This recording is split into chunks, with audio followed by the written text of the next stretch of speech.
Reality Decoded. Decode the world's hidden reality. नमस्कार। चलिए आज एक बहुत ही दिलचस्प टॉपिक पर बात करते हैं। हम ब्रह्मांड की उम्र के बारे में एक ऐसी प्राचीन सोच को समझने की कोशिश करेंगे जो सच में दिमाग घुमा देती है। तो तैयार हो जाइए, सीधे मुद्दे पर आते हैं।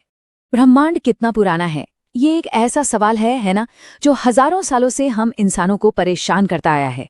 हर कल्चर, हर सभ्यता ने इसका जवाब अपने अपने तरीके से देने की कोशिश की है। लेकिन आज हम जिस जवाब पर गौर करने वाले हैं, वो शायद अब तक सोचे गए हर जवाब से कहीं ज्यादा बड़ा है। सोचिए, एक प्राचीन ब्रह्मांड विज्ञान, एक एंशिएंट कॉस्मोलॉजी के पास इसका जवाब है, और ये जवाब खरबों यानी ट्रिलियंस ऑफ ईयर्स का है। ये एक ऐसा टाइम स्केल है जिसकी हम शायद कल्पना भी नहीं कर सकते। तो इस कमाल के विचार को समझने के लिए हमें सबसे पहले ये जानना होगा कि इस कॉस्मोलॉजी के हिसाब से हमारा यूनिवर्स अकेला है ही नहीं। हम जिसे अपना ब्रह्मांड समझते हैं, वो असल में एक मल्टीवर्स का हिस्सा है और इस पूरे सिस्टम को एक कॉस्मिक तिकड़ी चलाती है। तो ये मल्टीवर्स आखिर है क्या? देखिए, इसका कॉन्सेप्ट बहुत सिंपल और बहुत गहरा है। सोचिए, अनगिनत यूनिवर्स हैं जो लगातार बन रहे हैं और खत्म भी हो रहे हैं। सबसे जरूरी बात यह है कि एक यूनिवर्स तो मर सकता है, लेकिन ये मल्टीवर्स, ये हमेशा रहता है, ये शाश्वत है। और इस पूरे बनने बिगड़ने के खेल को, इस कॉस्मिक साइकिल को 3 बड़ी शक्तियां चलाती हैं।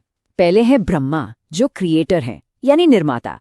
फिर आते हैं विष्णु, जो मेंटेनर हैं यानी पालनकर्ता। और आखिर में है शिव, जो डिस्ट्रॉयर हैं यानी संहारक।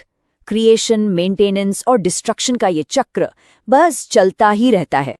अच्छा, यहाँ एक बहुत जरूरी बात समझनी होगी, विष्णु और ब्रह्मा के बीच का फर्क। देखिए, ये 2 अलग अलग लेवल की हकीकत है। विष्णु जो है वो उस अनंत, कभी न खत्म होने वाले मल्टीवर्स को रिप्रेजेंट करते हैं, जबकि ब्रह्मा वो हमारे इस अकेले टेम्पररी यूनिवर्स के क्रिएटर हैं। तो सवाल ये है कि ये यूनिवर्स बनते कैसे हैं? कहानी बहुत खूबसूरत है। ये विष्णु की एक सांस से जुड़ी हुई है।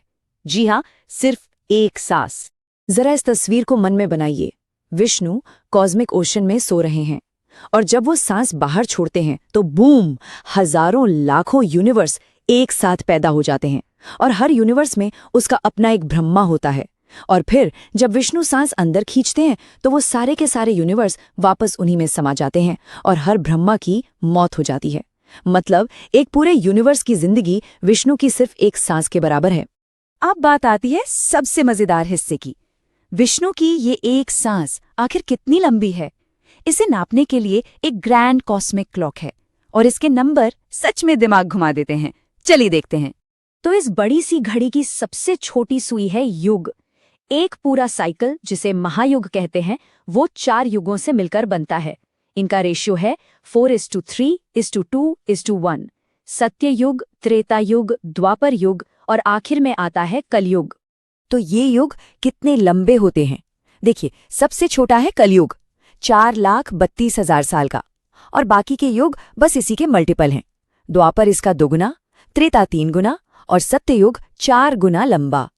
तो इन चारों को जब हम जोड़ते हैं तो बनता है एक महायुग। ये हुआ 4.32 मिलियन साल। और याद रखिए, ये तो बस शुरुआत है, पिक्चर अभी बाकी है। अब चलिए एक कदम और आगे बढ़ते हैं। ऐसे 71 महायुगों को मिला दें तो बनता है एक मनवंतर।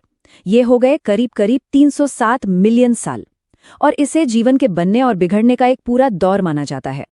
और अब आता है सबसे बड़ा जंप। इससे भी बड़ी यूनिट है कल्प। और एक कल्प हमारे यूनिवर्स के क्रिएटर ब्रह्मा का सिर्फ 1 दिन होता है। सिर्फ 1 दिन। और ये कितना लंबा है? 4.32 बिलियन साल। जी हां, आपने सही सुना। मतलब ब्रह्मा का पूरा 1 दिन और 1 रात मिलाकर हुए 8.64 बिलियन साल। मजे की बात यह है कि आज की मॉडर्न साइंस हमारे यूनिवर्स की उम्र लगभग 13.8 बिलियन साल बताती है। तो ब्रह्मा का 1 दिन रात ही उस उम्र का आधे से भी ज्यादा है।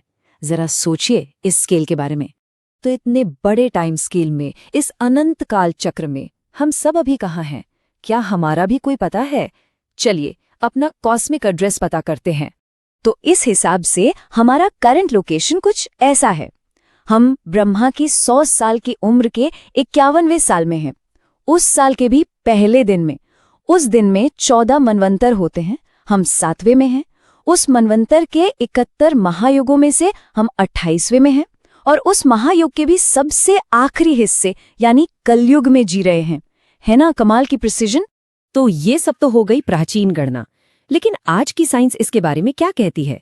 क्या इन दोनों में कोई कनेक्शन है या ये बिल्कुल अलग हैं? चलिए एक नजर डालते हैं।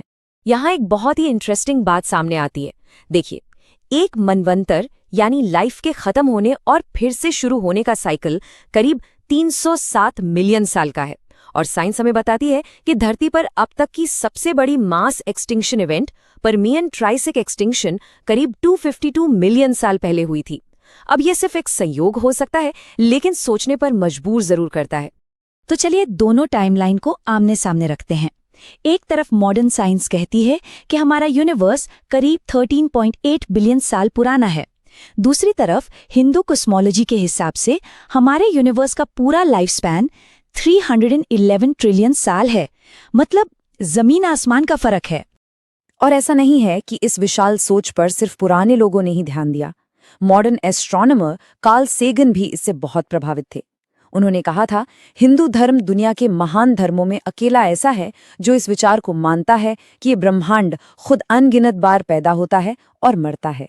तो आखिर में ये सारी बातें हमें एक बहुत गहरे सवाल पर लाके खड़ा कर देती हैं।